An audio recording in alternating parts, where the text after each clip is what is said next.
Dito kasi yan eh.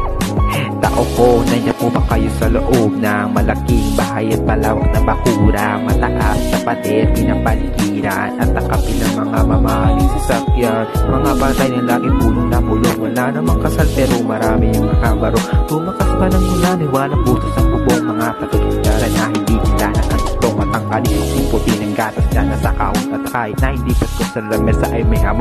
Sarap siguro maniraan sa bahay na ganyan. Ang sabi pa nila ay dito muri matatagpuan ang tao na nagmamayari ng isang upuan na pag may papagatao'y pinag-aagawan. Kaya naman hindi niya pinakakawalan. Kung makikita ko lamang sa ayak isisigawan.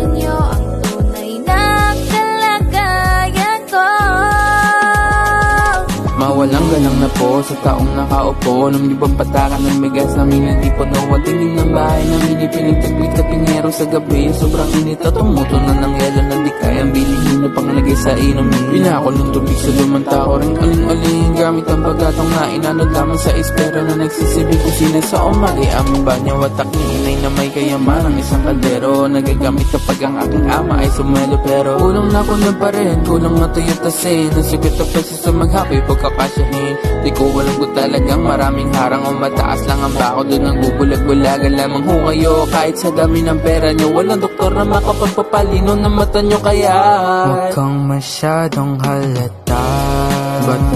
Bato sa langit, ang matama ay huwag magkalito. Bato sa langit, ang matamaan ay huwag masyadong halata. huwag kang masyadong halata. Huwag kang masyadong halata.